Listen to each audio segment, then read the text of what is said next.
audio.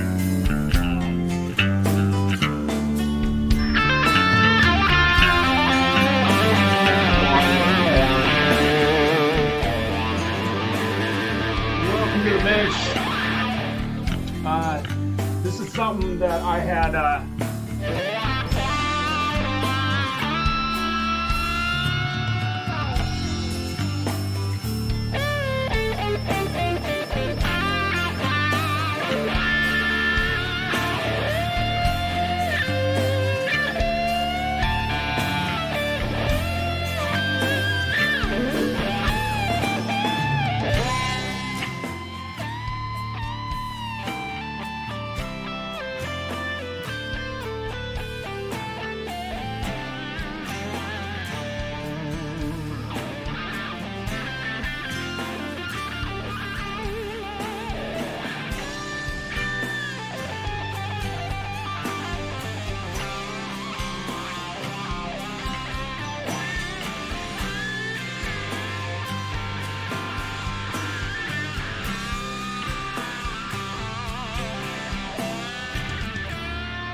so we all have to start somewhere, right? We have to wear our glasses. Can't see. I'm gonna shut some music off, I think. I can't see. I need my glasses.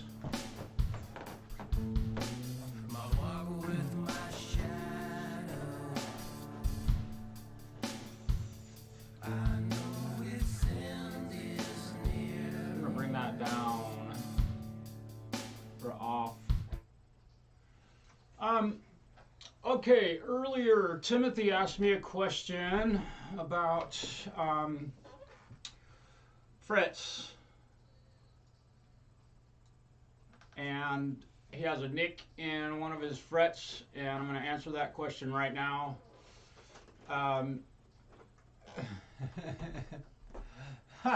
Hey man, I can't hear it on your end. I have no idea what you're hearing. It's not like you can monitor what OBS is broadcasting to YouTube, right? We have to be very careful about that, and we have to be very cautious of what camera you're using, and where you click on your screen to be able to make the cameras move and such. So Timothy asked about nicking a fret, which sounds like up here around the 17th fret on this instrument. And if you nick a fret up in here anywhere on the fingerboard, what I've usually found, and it doesn't mean every single guitar, but most, if you try and spot level a fret, you're going to be chasing that thing for days upon days upon days. My echo is back. This is not so fucking easy.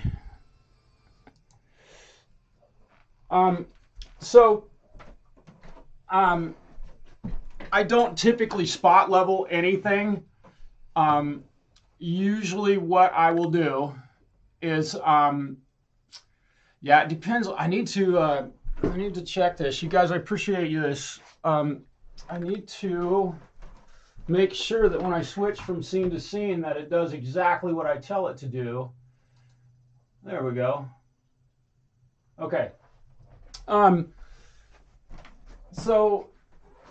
Say hello to Fred. He'll be my helper today. He's got his usual spot on the couch. Again, spot leveling a fret is really a very difficult procedure to do. You end up lowering the one fret, and the rest of them around it are now tall. And so I don't advise that. What I advise is, his suggestion was to replace the fret And or in most cases, if the ding is not really deep in your guitar, level them and crown them. That's usually a very simple process. It doesn't take a long time. You do have to have the right tools and all of that. So my answer to that question is either replace the fret or level and crown your frets over again, and you'll end up, you usually have a lot of room on a fret. So you can level and crown a guitar usually multiple times. We'll leave it at that. Hopefully that answered your question. Hey, what's up, Pooh? All right, we're gonna zoom on in to the old guitar here, I think. And here it is. This is an American Strat. I need to stop the music. There we go. I got music coming out of my headphones. It's an American-made Strat, Corona, California, owned by a new friend of mine, Andy. Poof, fire away, brother. Gary, what's up, man? It sounds like you're having a pretty laid-back day at work. I am staying home because I have developed a cold and I have a sore throat, and I don't want to make my coworkers sick. I do not have COVID that I'm aware of, I did test for it, and it came back that I was negative for that. So I'm not going to talk about that at all.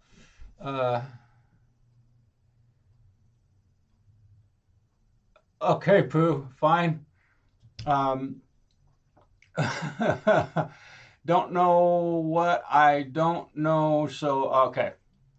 So, the Strat, there it is in all its glory. We're going to get these rags out of the way. It is 3-tone sunburst. Here's a really good look at the instrument. Get the light just right. I've got a window right here, so really beautiful guitar, but as you can see, really, really, really dirty. Let me switch my camera.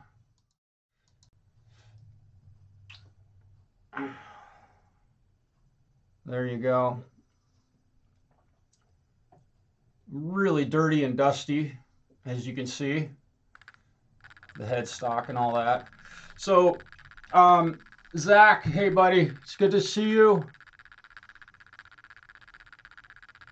So, basically, I generally start one of these out just by simply looking it over and looking for big old dings in the frets. Hopefully my head's not right in the middle of the movie. This is all looking really good. I'm going to turn on another light in here, I think. Yeah, there we go. All right. So this thing's looking really pretty good. And we do have the whammy bar. Actually, this is my whammy bar. The owner of the guitar doesn't have one with it. Very stiff. We'll fix that. It's too stiff. It's uncomfortable. If I was playing this, I wouldn't like that at all. And, you know, the owner of this guitar asked me to set it up as if it was mine, so that's what I'm going to do. So, real dirty. We've got to get her cleaned up. No locking machine heads. It's kind of a bummer.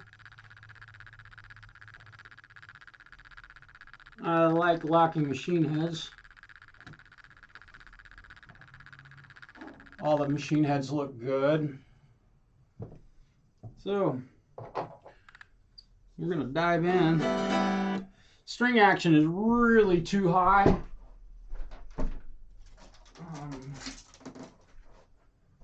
It looks way too high. I don't like using my eyeball to measure anything, but it is definitely too high. The high E string is pretty darn close. It's around 5/64 at the 17th, and the low E is up around 6.5. So that definitely needs to come down. But these are old strings, and they feel like 10s. I didn't bring my micrometer or measuring device, calipers. People call them calipers, I suppose. Okay. So, I'm going to just pull the strings off of this bad boy. And we're going to do a little bit of spring cleaning on this. And I hope Fender isn't mad at me, but I'm using Gibson cleaning agents. I'm going to try and keep an eye on the chat. Yeah, I'll be here for an hour and a half or so, bro. It's going to take me a while to get this. Yeah, I love this one. This is beautiful. Beautiful. The owner of this guitar brought 4 instruments in all at once for me to work on all at the same time. So it's kind of cool to have that happen. He got my name from another client and came in the shop the other day. He lives about 45 miles away from me here, so he's not too far away. If you guys saw the video I did the other day, I did a live stream setting up an Epiphone. That was his guitar. Beautiful J200. It was really a killer guitar, man. That thing, I got done with it, and it was nice.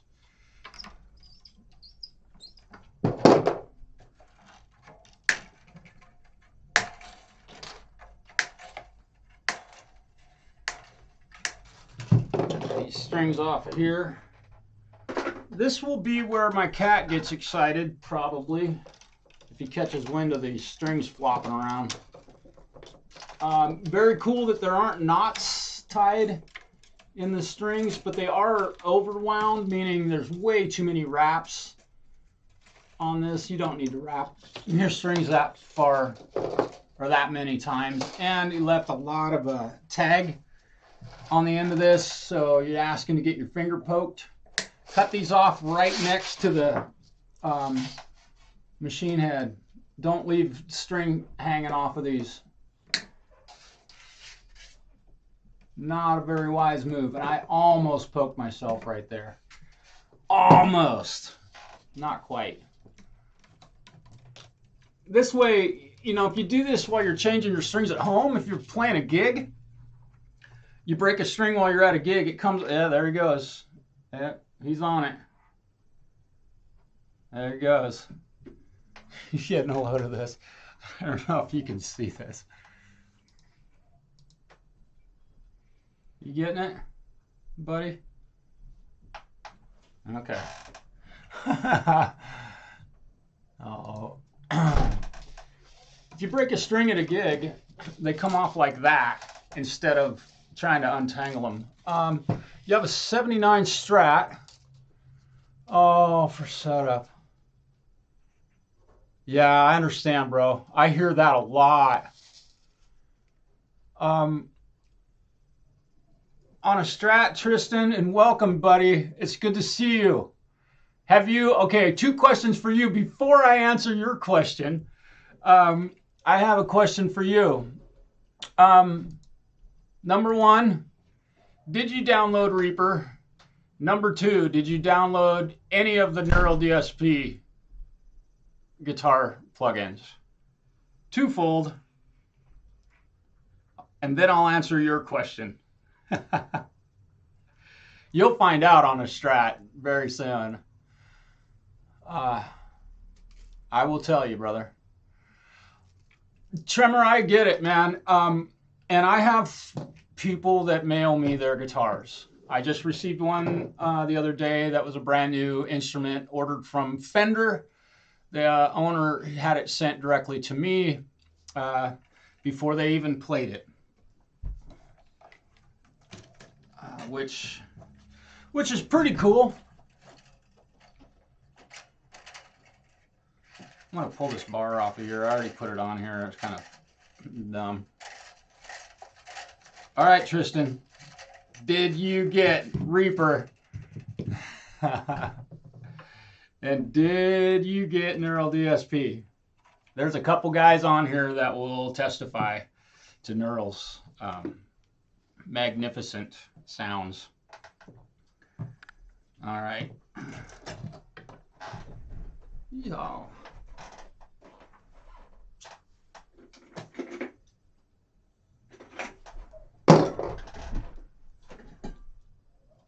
Typical Fender fashion. They make the little slot in the back of these pick guards so small that they're useless. I usually cut them open on my own, although I also don't leave the cover on the back of a guitar ever. Hey Charlie, welcome back, brother. Kind of got going. I was working on my stuff. Okay, Tristan. Okay. Download the archetype. Nolly, okay. Okay, awesome. I think that's one of the best ones that they offer. That one and the Gojira are just amazing. You can go from crystal clear cleans. Yes. All right. So you're getting a good taste of what those things will do. Reaper's going to take some learning, so prepare yourself for that. Let me see, Charlie. Oh.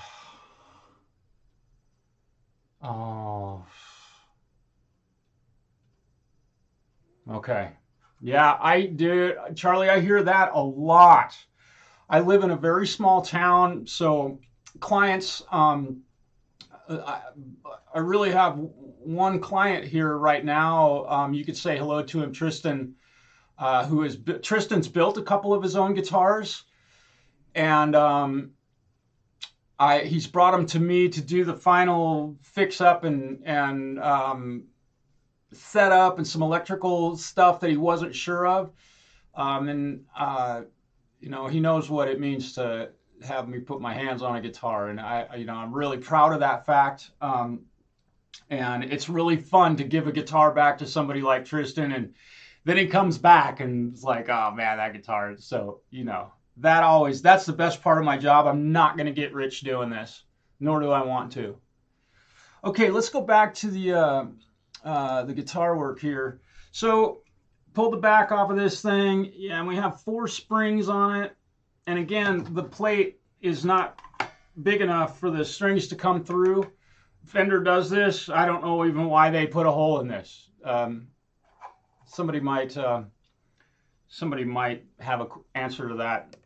Why would you make this so small that when you pull the string tension off, you can't get the string? I mean, just dumb. Make it a ½ an inch bigger, and not to mention it doesn't do anything. So I consider that kind of a waste of time. Mine is not on my Stratocaster, and I could prove it, and I will if you'd like. I can show you the back of my Strat and my Ibanez RG. So we got the strings off of there. Okay, time for some cleaning. This thing is dirty. Wow. Looks like it's been sitting. He was telling me, the owner of this said he has a wood stove in his home and the guitar sits near that. So it does get dusty, and the smoke probably is not a really great part of it. A lot of my time I'll spend today, I'll be cleaning on this thing.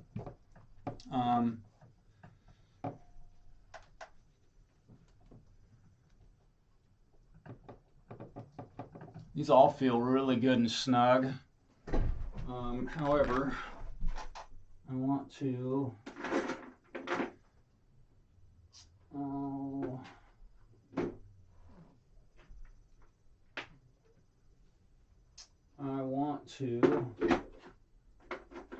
maybe I can. Where's my wrench? Where's the wrench? I brought my toolbox home and the tools got kind of disorganized in here from where they normally are. Well, alrighty then. Alrighty then.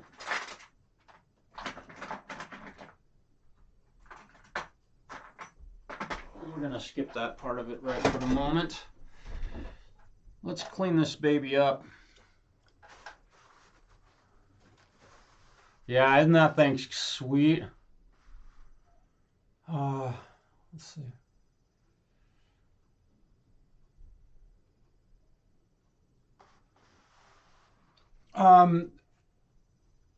Trimmer, I usually, when I'm at my shop, I use the Duncan 65, I believe it's called. I believe it's made by Seymour Duncan. It's called Duncan 65. But here at home, I'm using this cleaner. This is an old bottle of it. It's like a lifetime supply of cleaner. I'm using Gibson, and this stuff smells really awesome. So it doesn't take a lot. You just get a little on there and let the cleaner do the rest. Got a nice black spot on that pickup. It's all gone now. Got some black spots on this one. It's all gone now.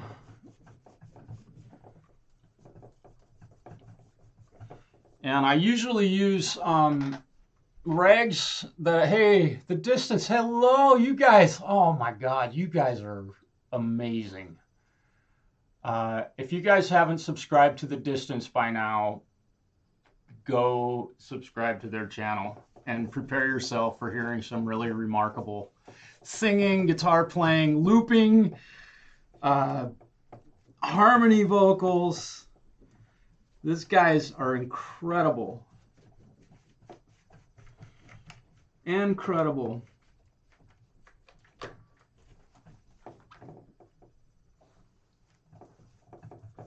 Spent a lot of time cleaning guitars, and I'm not really with my own stuff. I'm not like super picky about how clean my own guitars are. Hey Preston, you can swear on here if you choose.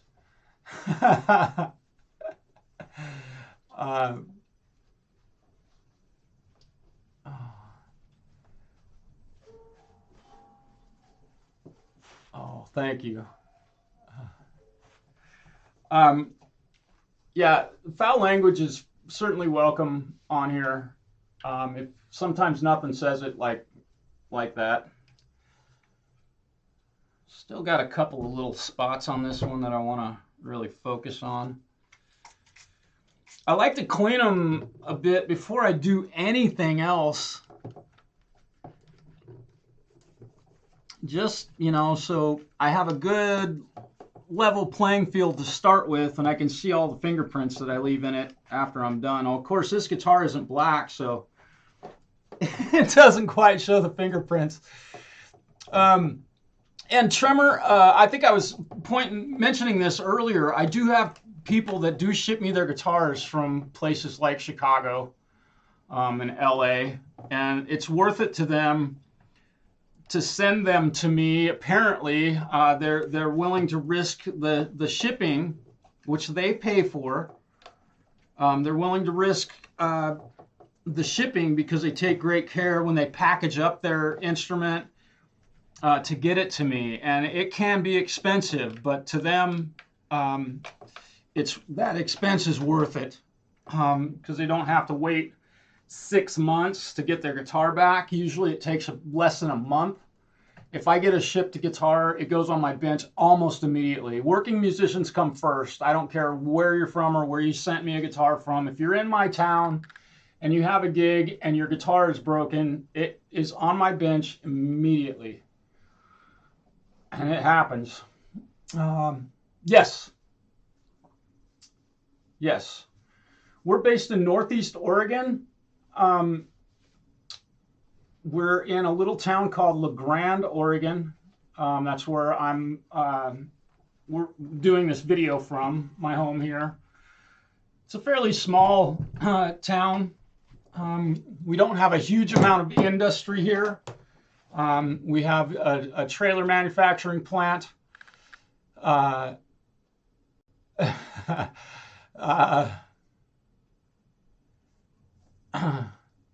Yeah.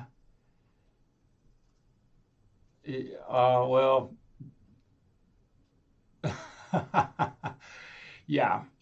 So, you know, with respect to that, Tremor, if you feel like it would be worth your while to send me an instrument, you know, I'll get my information is readily available, and my email address is in my about page on my YouTube channel. So feel free to send me an email and discussing what you're thinking you'd like to have done. If you don't know, that's fine.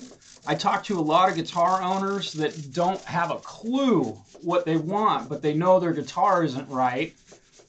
And I also have a lot of clients that are new that have spoken with guys that I work for that are like, man, they might play their guitar and they'll refer them to me to have their guitar set up because they've played their guitar and they're like, man, you need a setup on this thing. So I'm really grateful for that. I don't advertise.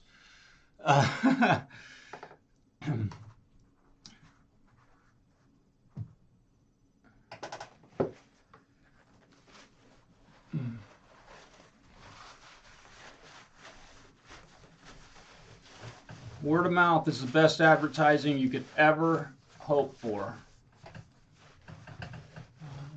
I don't know.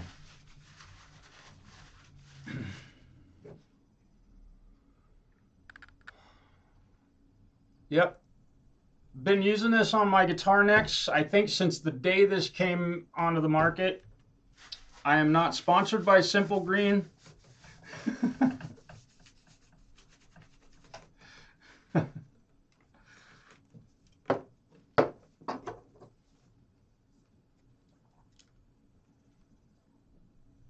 Oh yeah.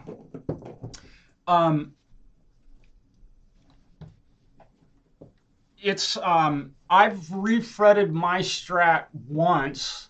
Of course, every time I go live or most of my videos, I'm using that guitar. I've had to refret it once.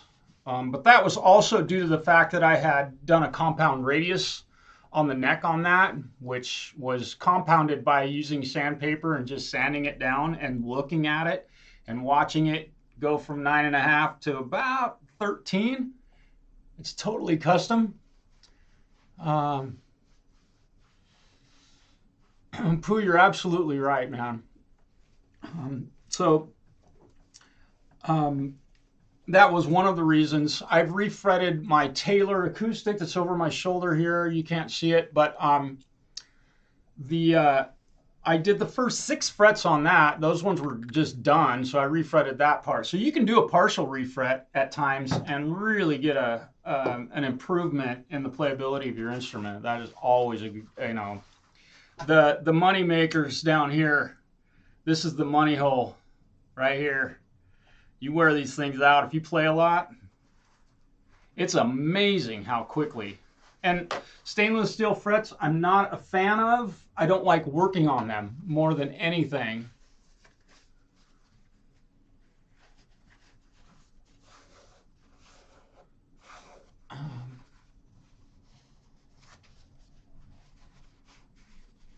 Yeah.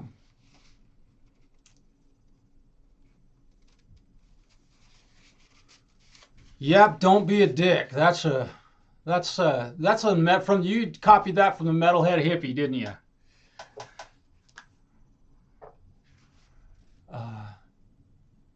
Okay.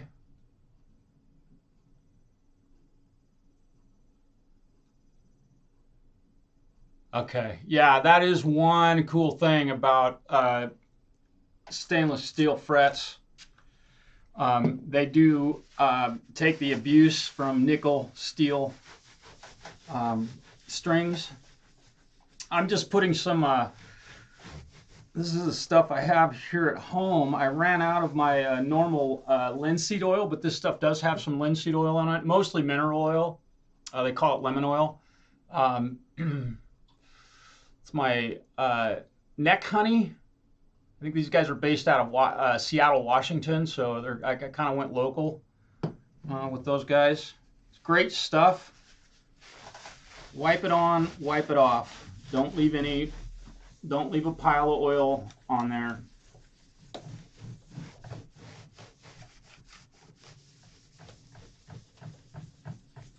Okay. Taking a look at the saddles here to make sure they're all level with the top of the guitar and the plate. So now I also know that I want to remove one of these strings. So I'm going to do that right now. Get that one out of there. And I'm going to realign these. And I could tell that spring that I pulled out of there was a lot stiffer than these ones. I want to make this tremolo bar, or vibrato bar, forgive me, it's not a tremolo bar, it's a vibrato. I want to make it a little easier, more manageable to use. It felt really tight. I don't like that. It gives you, I don't know, for me it doesn't give me that much control.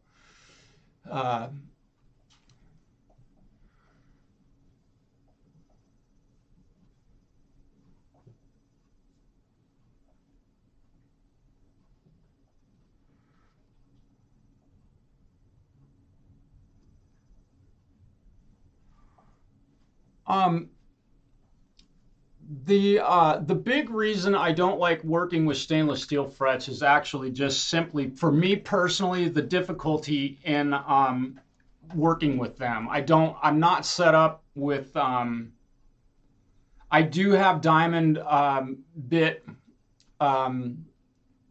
files and things, but to work with them, it takes a long time. And I'll tell you, given that I can do a fret job confidently, I could put new frets on this. I could show you all exactly how to do that. It's not, to me, I refretted my Strat, oh boy, maybe five years ago, and I haven't touched them since. But I get it. You know, you put stainless steel frets on a guitar, the potential is that you won't ever have to refret it again. I mean, that's the potential. They do last. I am not anti stainless steel frets. Not at all.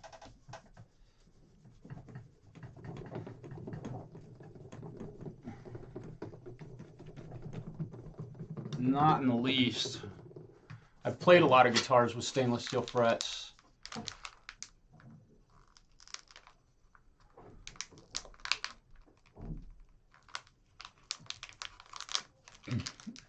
I've done one set of stainless steel frets, to be honest, and they took forever. I know that there are a lot of shops that really specialize in that sort of stuff. Stainless steel frets in particular. So that is a wonderful thing. Ruby has stainless on her. Okay.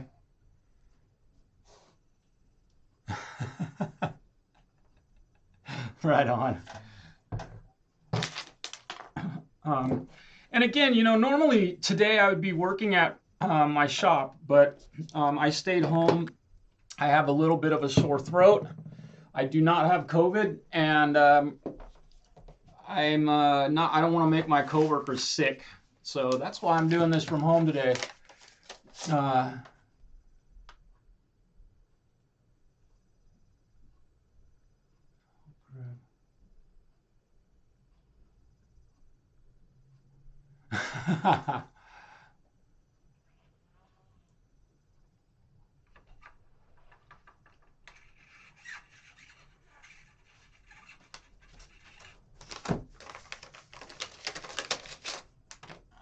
my cat's probably gonna get this is Fred over here.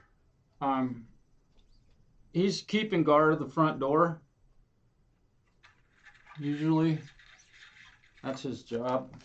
Kind of usually gets pretty interested in string changes.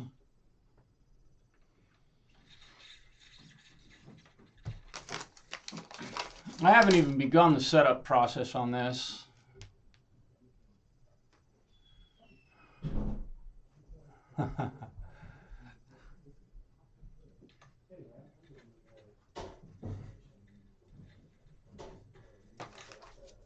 You guys do this with your Strats when you're putting strings on it? Turn it upside down, just throw them in there. Kind of fun. I have done this backwards, where I put them in the wrong direction. He's a pretty cool dude, Richard.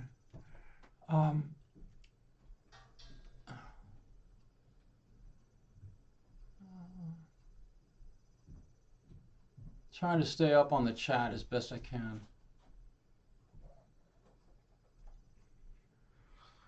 All right, there we go. This thing had Fender bullets on it, and I'm guessing I can only guess that they were probably the original strings that came on this. Okay.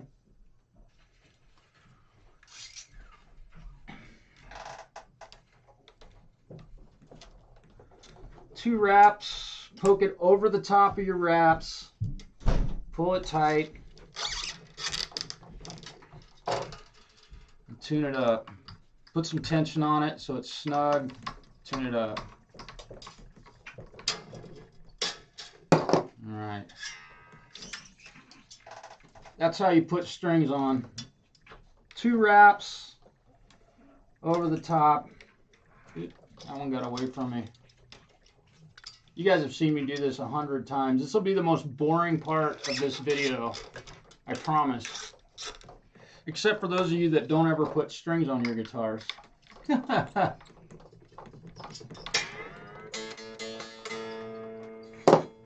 That's pretty close to being a tune. Yeah. And interesting. Two.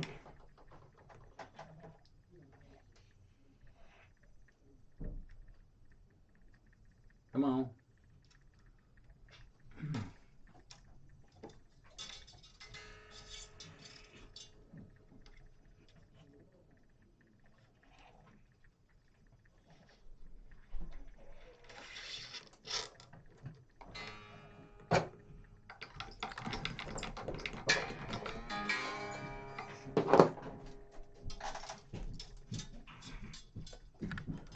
One, two, three wraps on the unwound strings, right? Three. Over the top of your windings, through the hole. Come in from this direction.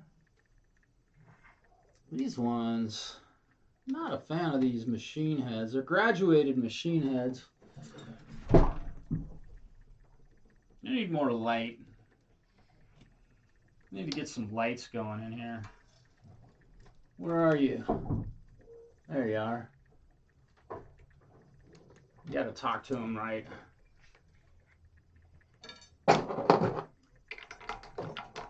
It's kind of weird doing this at my house and not at my bench.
And I'm gonna kind of preemptively stretch these a little bit.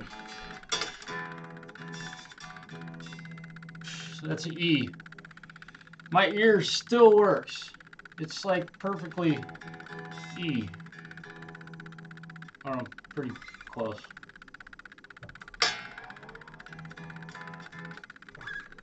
My ear still works. I do not have perfect pitch. I have a very good relative pitch. That's why I cannot stand violin lessons. All right. Let's see.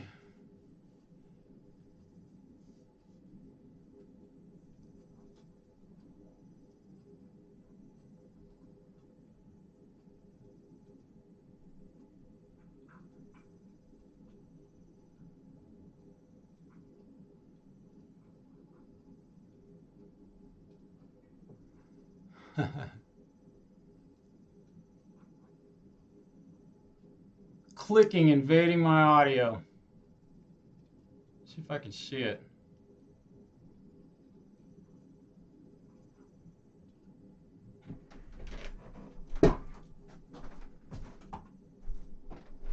That has been an ongoing issue. I'm wondering if that might have made it go away. Yeah.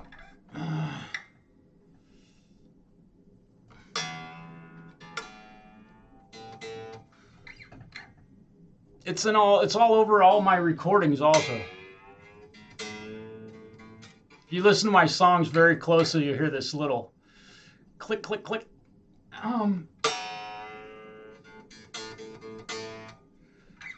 It's my ceiling fan.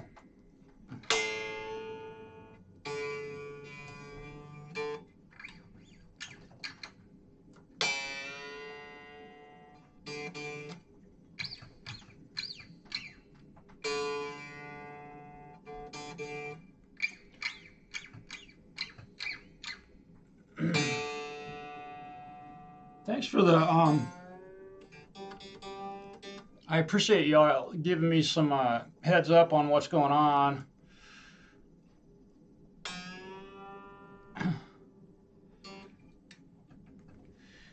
It would be great to be able to monitor this through OBS, but that's a nightmare.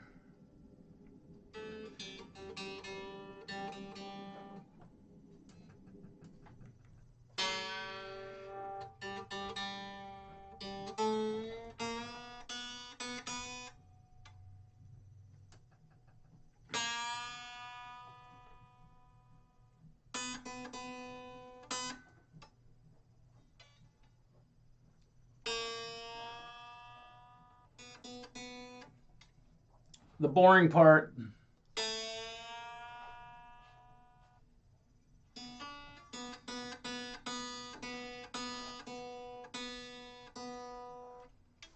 The boring part.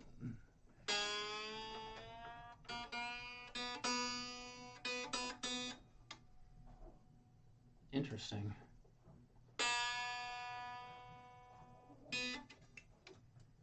I don't stop stretching until they stop stretching. There we go. And I usually span, I would say 10 to 15 minutes stretching strings. Yes.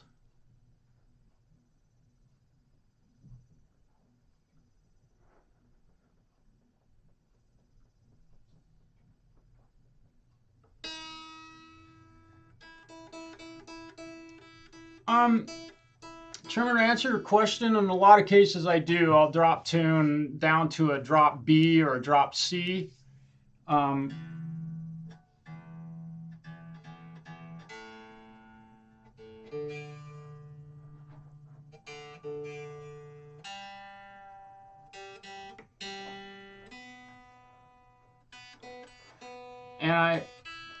I have considered tuning all of my guitars down to E flat. E flat on the low E and E flat on the high E, which gives you then a drop C sharp, which is pretty cool. Oh,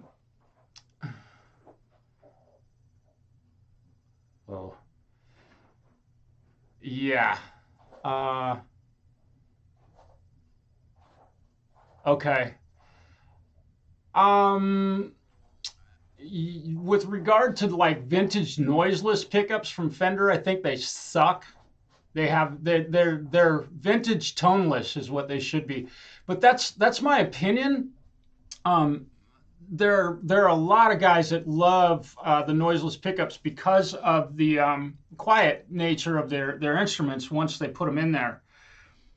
However, I do hearken back to the age before they were there, when, you know, Buddy Holly, you know, there's always that argument. I don't mind having a little bit of noise because I usually use a little bit of gain on my guitar, and if I'm not playing, there is some noise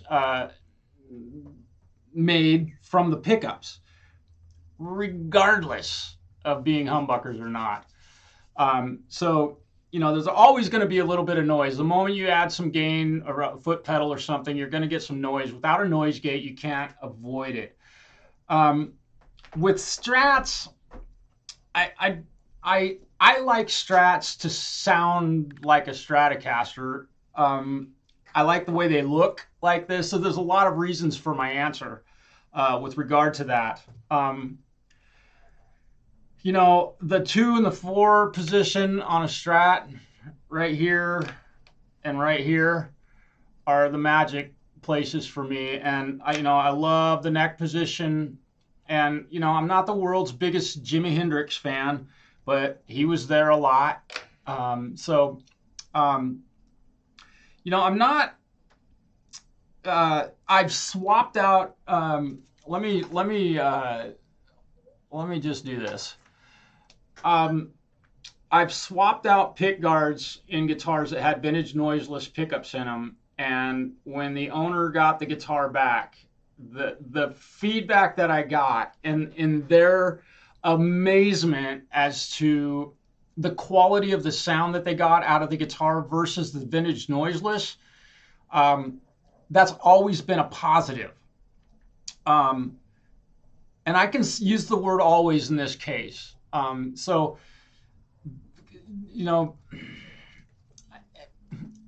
My Strat has humbuckers in it, or stacked, rails. But I have a coil tap on it, and so it's noisy like Strats are. And it seems like quite often guys want to, at least a lot of guitar players want to turn a Stratocaster into anything but a Strat. The HSS setups, I think Tremor might have just mentioned an HSS Schecter. Yeah. But I've also worked on guitars. I don't like doing it, but I'm happy to if a customer wants it, to put a humbucker in the bridge position. That's always a good place for it, because that bridge is really bitey and bright and ice pick in the ear type stuff. So I have to be really careful. Split coil the same as a coil tap. Ultimately, yes. You're still going to get some noise. You don't have that alternate coil there doing its thing.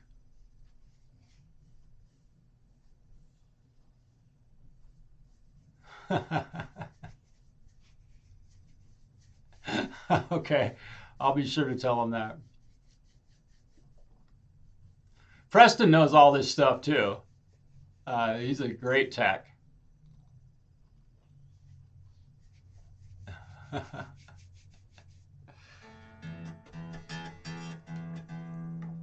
And anybody that says you know everything, I'd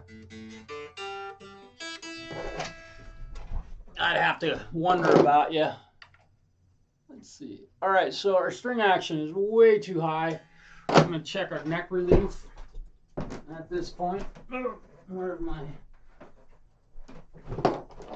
capo? Let's check our neck relief and see where our neck relief is at today.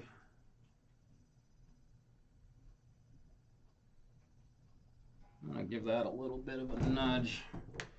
I'm hoping we got the 1/8 inch size. Probably not. Oh yeah, it is. Look at that.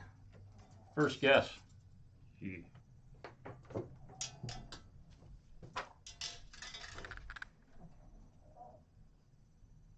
There we go. One tiny little turn. It's all good. Now, we're way too high. I want to check.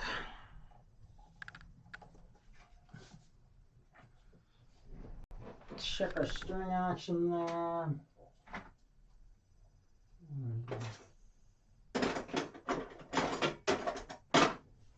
What we'll do, gonna adjust the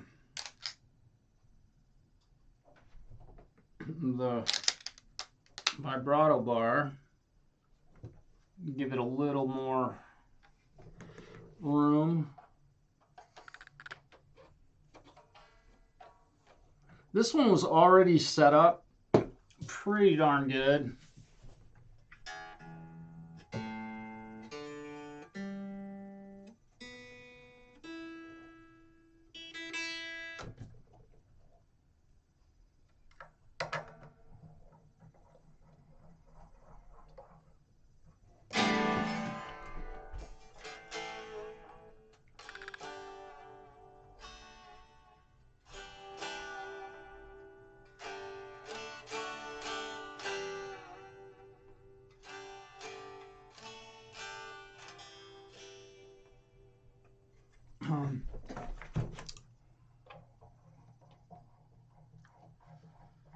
Just gonna keep plugging away at this.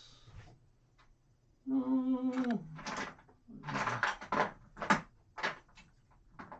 goodness.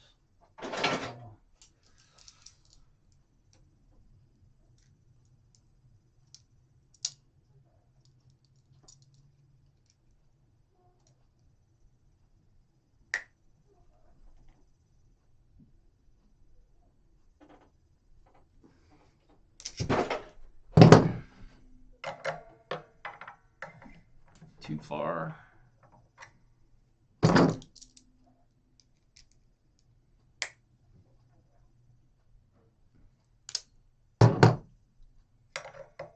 There we go.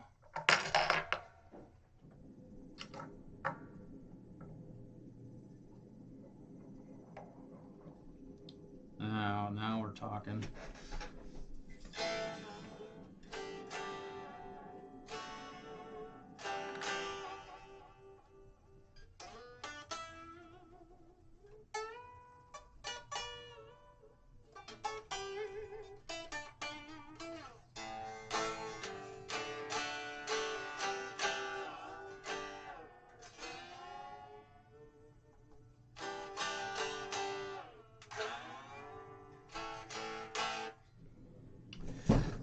Bar's feeling really good.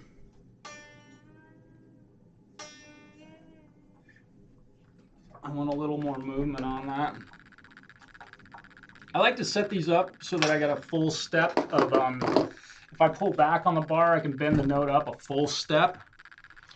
And it changes across the fingerboard. The amount that your bar will do it, but the 12th fret is a good place to measure because that's where everybody plays all the time, most of the time. Check bending from the 7th up to the 9th, that sort of thing.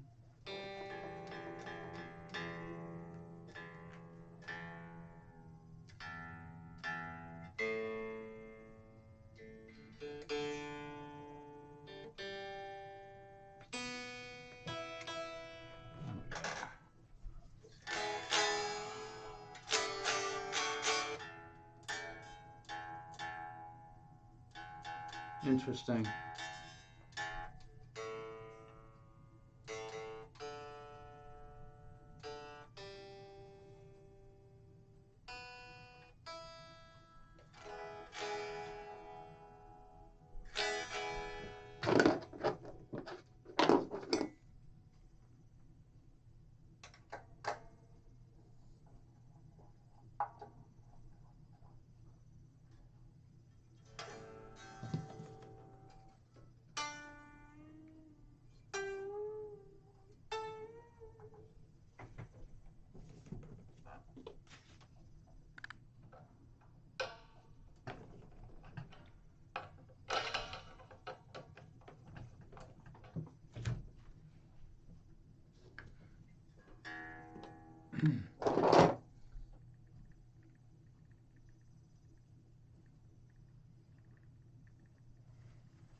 Coming and going, huh? So I have a mysterious click that just shows up only when I'm doing a live stream, of course.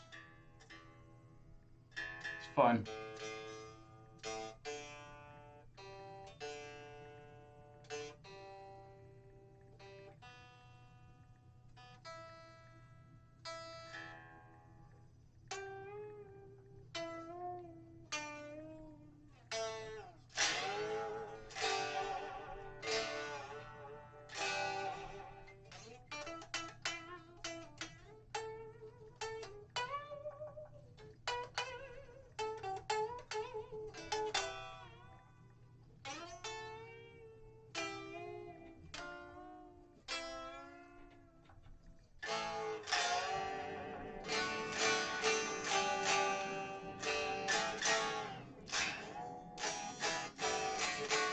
Very nice. Yeah, I'm not going to worry about the click. It's probably some electronic thing going on in the house. No. Nothing I can do about it. It won't do it unless I'm doing a live stream. And I have neighbors that live around me, so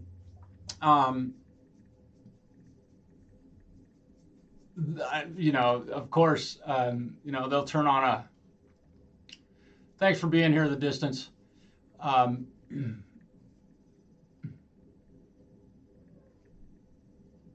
Peace, you guys. Okay.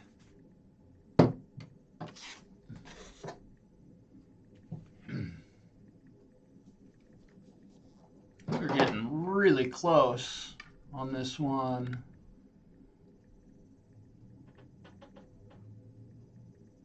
Boy. All right. Here we go.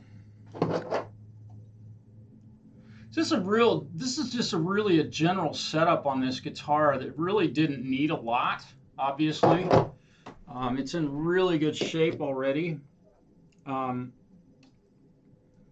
we go. But I can see that the string action is a little bit high.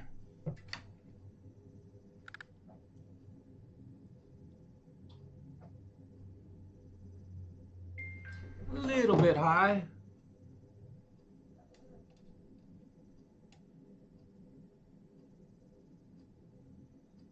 So we're going to bring it down.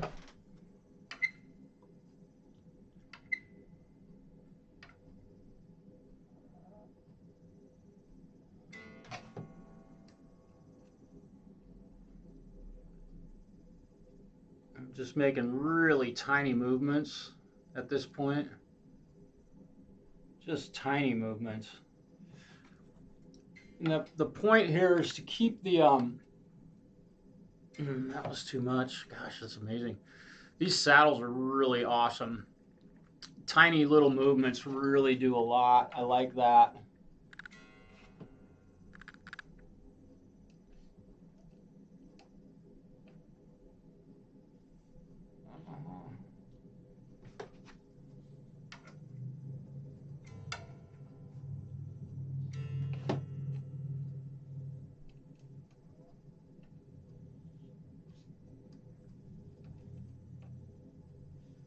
Tiny, tiny. That was a bit high.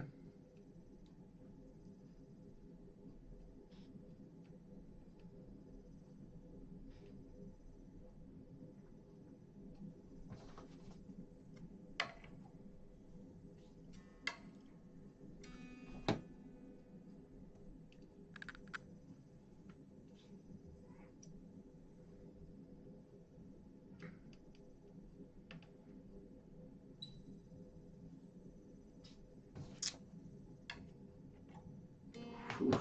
Boy, these are delicate, boy. These ones are delicate. Holy smokes.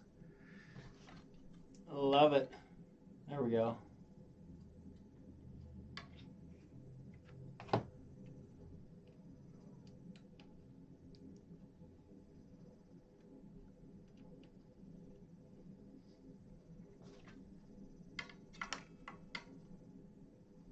All right.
All right.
Needs a bit more stretching, but she'll be good.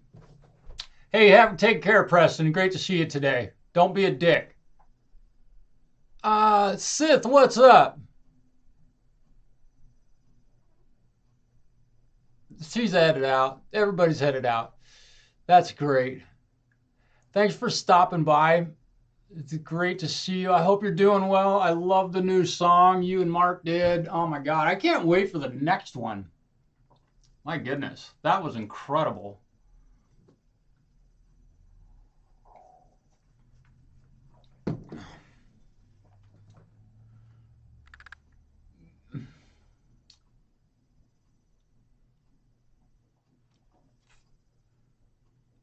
Yeah, if there's a little click going on, I apologize. I'll figure it out. Noise gates. Put a noise gate on it.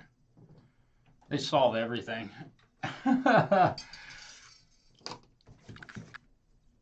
Kind of just started doing these lives, so you know, there's a learning curve to it, for sure.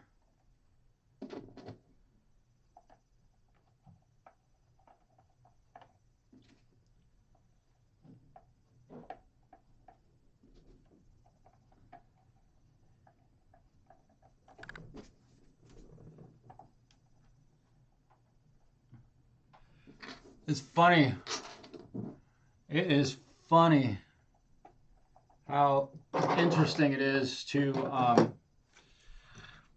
work with the software that's available. Been messing with that all morning. Got a lot of help. That was pretty cool, but still no problem solved. I really wanted to be able to schedule the stream so that it would just turn on, but apparently that's not possible. I know it's possible. It wasn't possible for me today. So this Strat is basically done being set up. I'm going to play it for a bit. I'll plug it into an amp and crank it up and make sure that everything holds. I usually hang on to a guitar for about 24 hours after I'm done working on them, just to make sure that everything stays where I put it.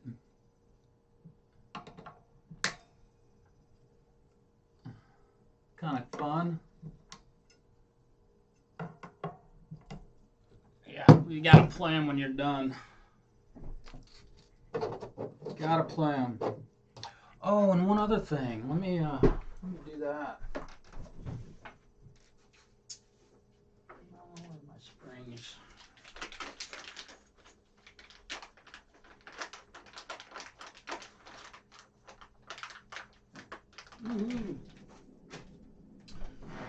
Swatter Casters. These little guys. Let's go to this. Forgive me for not following the chat real closely, but this little guy. We'll put my hand behind it. Yeah. Those are available readily.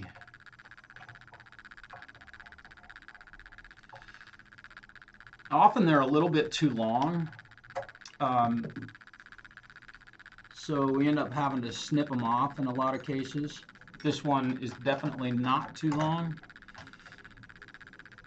And what that little spring does, when I tighten this up, oh yeah, I can feel it getting snug. There we go. And now the bar will stay right where you want it when you're playing.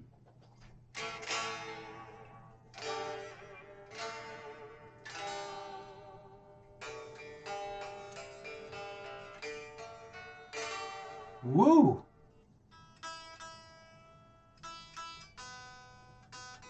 Give me a second.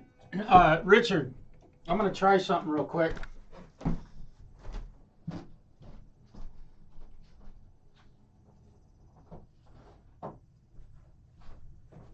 I just unplugged my refrigerator about 5 seconds ago.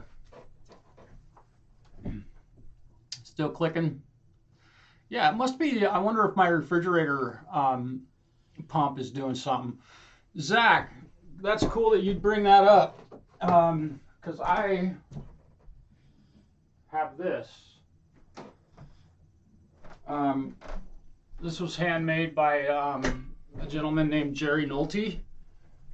This guitar was built right about 13 miles from where I'm sitting right now.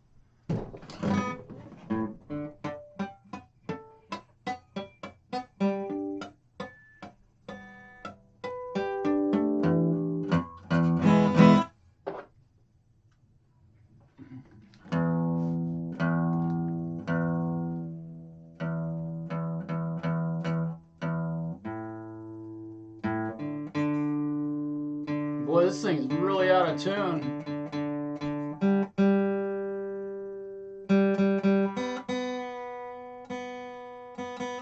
It got really cold last night.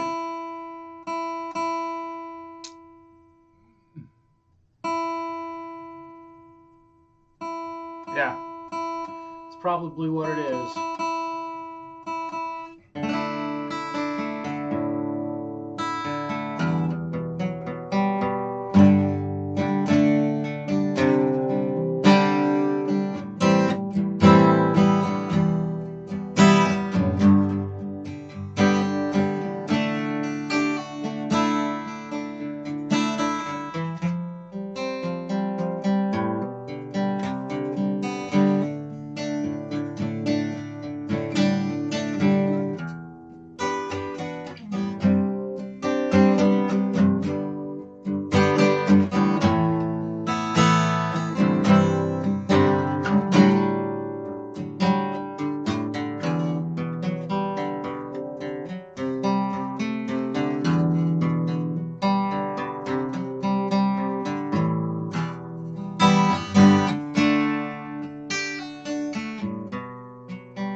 Yeah, thanks, Zach. This was built by Jerry Nolte at Evergreen Instruments in Cove, Oregon, and it's just really a gorgeous guitar, beautiful maple, um, and I believe it is a mahogany neck with a maple centerpiece. It's actually a one, two, yeah, it's a three-layered laminated neck.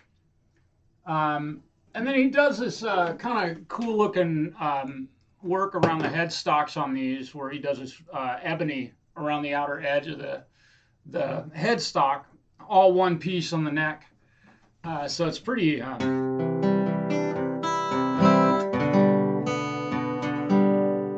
Thing just plays wonderfully. For me to play it, I really enjoy it.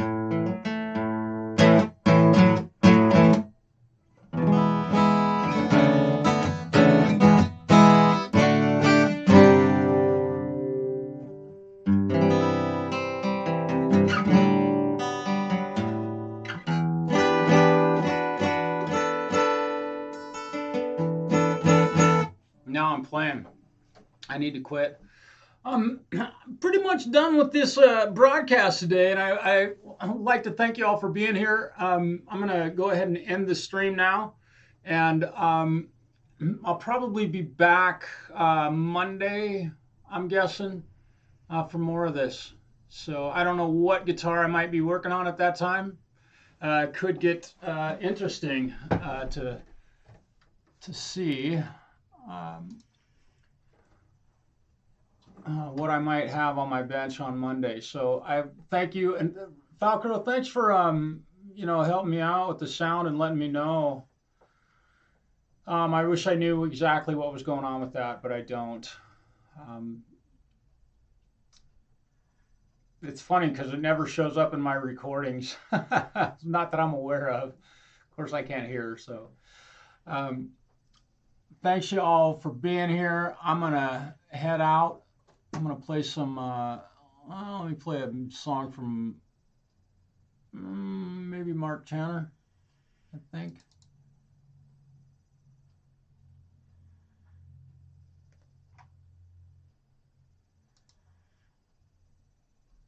I might be able to do this. I might.